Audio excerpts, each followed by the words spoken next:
Good day to those listening and those watching. I am Nada Kovanich, and with me is Garrett Pedler. Together, we are your Small Town Realtor podcast. Make sure you like, follow, share this episode, and of course, drop us a comment on your takeaway from this episode. We appreciate you being here and hope you enjoy this episode. Hello, everyone. Today we are going to talk about something a little bit controversial.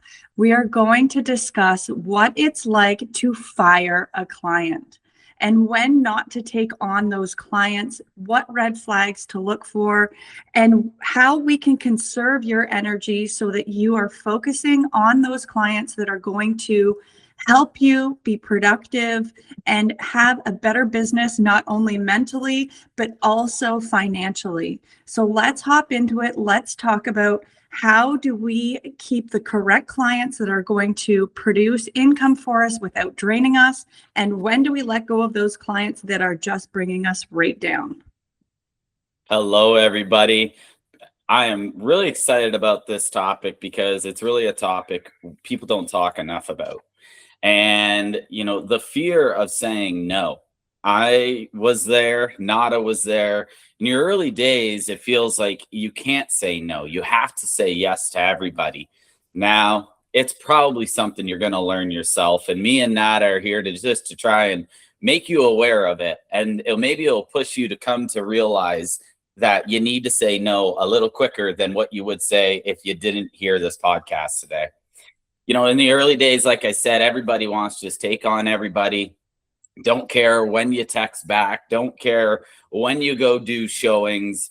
And I'm going to tell you right now, after 10 years of experience, you need to set guidelines and set boundaries with your clients. The second you start, responding back at 10 o'clock about a nothing topic, maybe a question about the house that has no problem waiting till the next day, that person is just going to keep on texting you for the existence of your relationship with them and expect you to respond at 10 o'clock. So setting boundaries and understanding that, the time and energy going out to that person because you didn't say no is going to stop you from maybe potentially helping 2 or 3 other people and having the energy going to where it should be going to, and people that respect your time and are being respectful of you. Yes, there's the fear of no income and no pipeline, but I promise you that getting understanding and respecting yourself and saying no in some certain circumstances will make your income and pipeline much greater and much wealthier. Yes, there's some missed opportunities, but I come back to, saying no to this client that takes up 100% of your emotion and 100% of your energy is taking away from all your clients that do respect your time and energy. Small towns, it can make it even harder because they know, everybody, they know everyone, and you feel obligated. But really, it is a sign of strength when you can say, do you know what? I think we should go our different ways.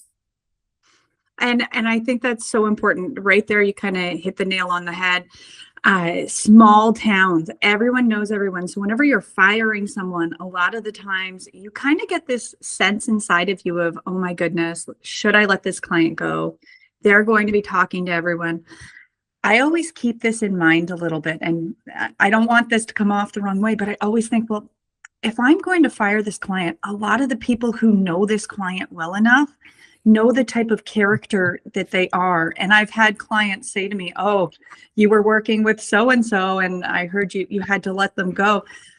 And they'll start to kind of say some of the things that I know was a little bit difficult to deal with that client. But people in the small town, they all know everyone and they know everyone's characteristics. So don't let that be something that holds you back.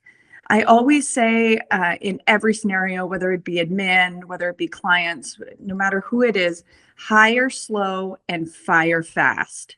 Because you need to make sure that whenever you're doing things, you do it intentionally. So when you're taking on a new listing, a new buyer, really hire them slow. See how you work with them. See how their personality fits with you.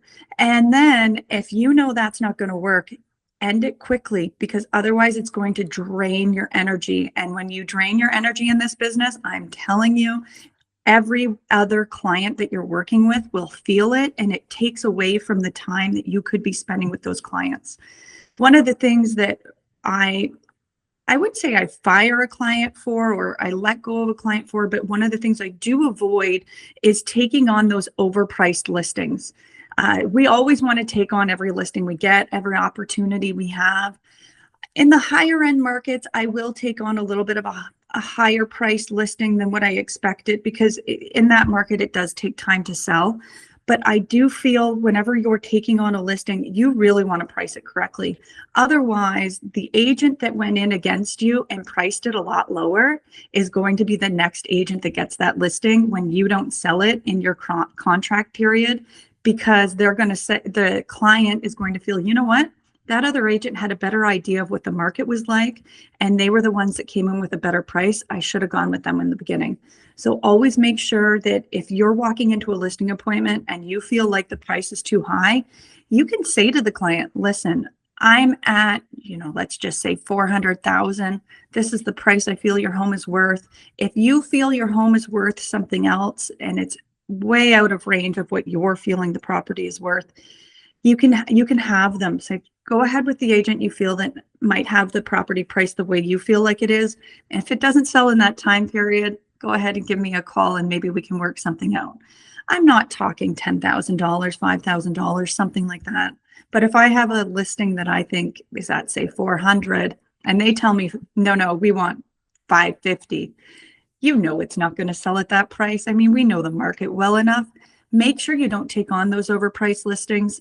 It can affect you. It can drain your energy. And you have a client who is upset with you because you weren't able to get that property sold. So always make sure that you're trying to take on things that are realistic. And that's not necessarily firing a client in a circumstance like that, but you're making sure that you're listing properties accordingly so that you can work properly for that client. Well, and this market emphasizes this fact that you're talking about even more, Nada, is being as upfront and honest and upfront from the start, because there's nothing worse of going in. I know when you're new, you just want to say, well, what do you want to list at? Let's list it. But really having an opinion so that they truly know where your head's at for value. And because the worst thing is having your story change 2 months into a listing. You've had 0 showings because you deep inside didn't say it, but know you're listed, 10, 15% over what you're actually worth. Had no showings, and now you're coming back with, well, actually, we should have listed at this because of this. That is the most awkward conversation to have. So save yourself that conversation. Be as upfront as possible from the start. And another, I'm sure Nada has a similar expression, but sometimes it's okay being the second or third agent into a listing, because there's no point of wasting your time with a listing you truly don't feel is going to sell. And if it sells, kudos to those 2 agents who came up in la land and put that deal together, So, you want to try and put yourself in a higher chance of probability to happen than these long shots that sometimes do come together. But I already kind of touched on this in my first segment, is the hidden cost of the wrong client. It's not just the gas of driving around in a small town that can add up quick because all your drives are 30 minutes. It's not just the financial side of things of you could have been helping 3, 2, 4 other clients in the same amount of time you dedicated to this one client. But it truly, I think the most important thing is valuing ourselves and our emotional and our actual brain fog drainage that we lose, because, that takes away way more impactfully. It's not just time, but, I think, putting all your attention and thoughts into this one client and truly they're not, not narrowing down their search. They're not getting an agent on their other side. Maybe it's an hour away. You can't help them, to price out their home. They're not talking to a mortgage agent and getting their pre-approval. If they're not doing certain things, you are wasting your time. Sure. is 1 or 2 visits with them looking at homes before they do it, so maybe they can just get a feel for the market. Sure, we're not saying don't even show them a home unless they're working on it. That is a beautiful situation, and we've all had clients that do that, and we're thankful for that. But there is a limit. You need to figure out that limit for yourself. And I truly, if you don't see them making steps to want to further this process, and it's just you doing the steps, say after a month of discussions and 2 or 3 house visits, you really need to have a serious sit down and make it straightforward with them that if you're not making the steps on your end, there's no point of me making the steps on my end. And the emotional drain that we all put into this job, we put a lot of our heart and soul into this. And when you're putting your heart and soul into somebody that's not giving you anything back, it can be very draining. And you start thinking, is every client like this? But you listening are smart enough to know these are oddballs, and you just need to be the one that's smart enough to say, hey, I really appreciate your time, but when you get more serious, I'd love to deal with you. And truthfully, they're probably going to go deal with somebody else. But I've had it happen a couple times where I say that, and within 6 months, I know they bought something because it took someone being honest with them to be like, get your stuff together, or no one's going to want to work with you. So, it is what it is. I'm glad they found a place. I would have loved to sold it to them, but somebody had to be upfront with them and tell them the honest truth of nobody's going to want to work with you how you're acting right now. One bad experience, going around, and I think this is the toughest thing, is you deal with this person that you don't want to deal with after 3, 4, 5, 6 months. And you personally are feeling like you're dreading having to go to that because it's not going to end up in a deal. It's not going to go anywhere. You're literally just going to chit chat with this person. And, you end up maybe overlooking things. Say that deal finally comes, that you're just so emotionally drained and don't want to deal with this person anymore that maybe you overlook something. And, that ends up being because you just want to get them off your books. Essentially, you're like, I'm either firing this person or they better buy something because I can't take any more of it. And, that, say you do that, and I know it would be a accidental thing and a bad judgment of error that you just, for other reasons or because you're just emotionally drained, that you end up maybe doing something you regret. And really, one bad experience can spread so fast in a small town. And I love that Nada brings it up, other small town realtors listening of when it comes up in a discussion that you maybe fired somebody, that these other people would be like, oh yeah, that's no shock. I sold them a lawnmower and it took me 3 years or whatever that may be. Right. So that's why I love small towns, is that it's not a instant, oh yeah, no, you were the bad person. They know that person too. And so it usually ends up being a little comical of a conversation. And, to say yes to this person emotionally draining you, time-wise, financially, and emotionally, that is going to take away from truly good clients. That's no but ands. That is the truth. And so you need to figure out, what is your limit before I fire that client? And I love that, because I'm probably going to say this over and over again because it's something I live by, but you only have 100%. It's all you have. You have 100%. And if you're giving, let's say 30% to your family, 10% to your friends, you're down to 60. So let's say I'm devoting 30% of my energy to my business, or 40% to my business.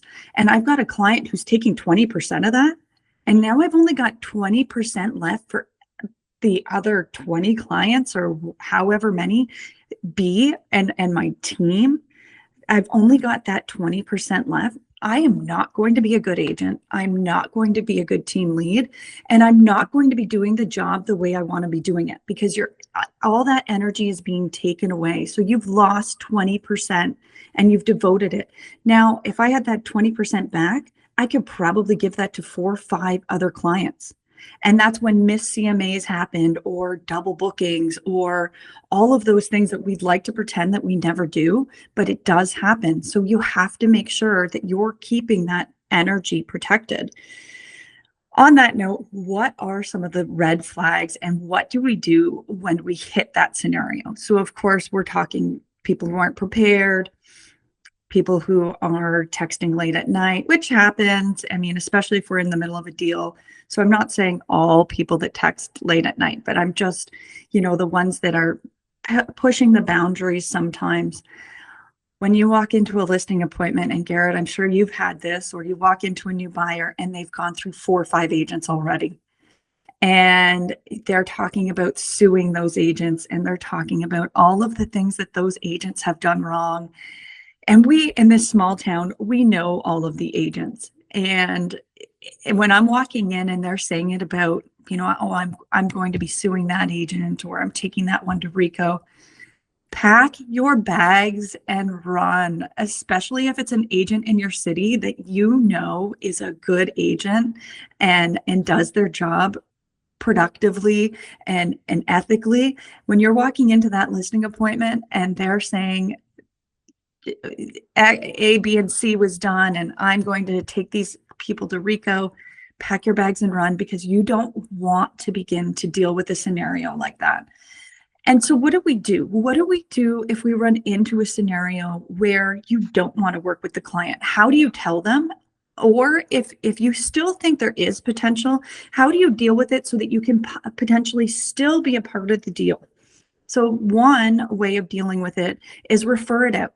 Refer it out to somebody else, maybe even a newer agent, because it is good for them to see those scenarios and see what it's like to deal with a client like that. And you can be there to kind of guide them and mentor them through that relationship, because it is good to learn, as bad as it is to say, but it is good to learn what it's like to have a client that drains you. Because if you figure out what you don't want, it's easier to figure out what you don't want to figure out what you want. So having those clients as an experience is important. So you can refer it out to them, mentor them through the process, help them through it if you think the client has potential. The other thing that you can do is you can walk away.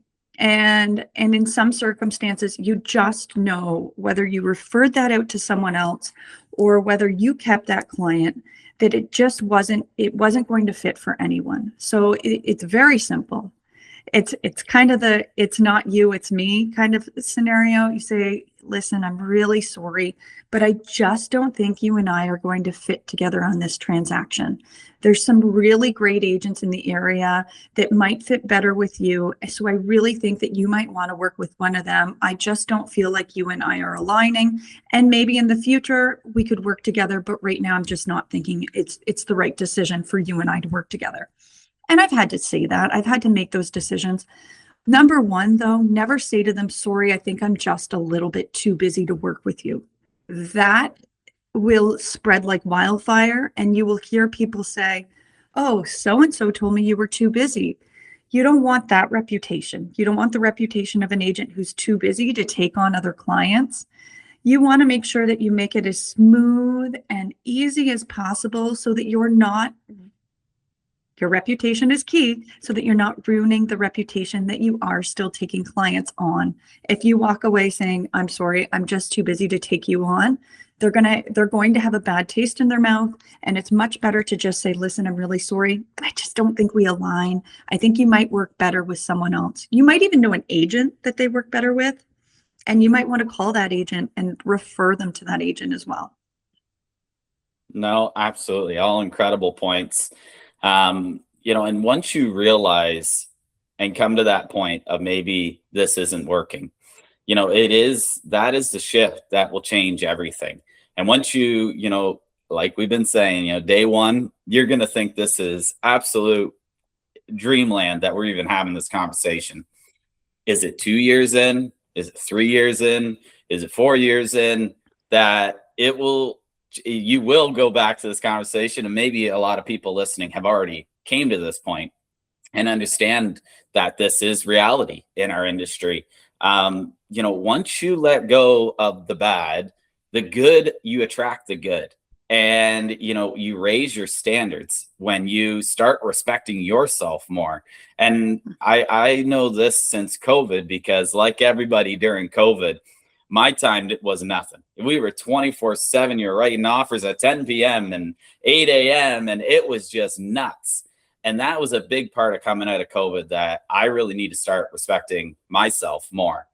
And out of that came a lot more respectful clients. I started saying, "Do you know what? Unless it's an offer, I'm not texting them back after 8 p.m. That's my time.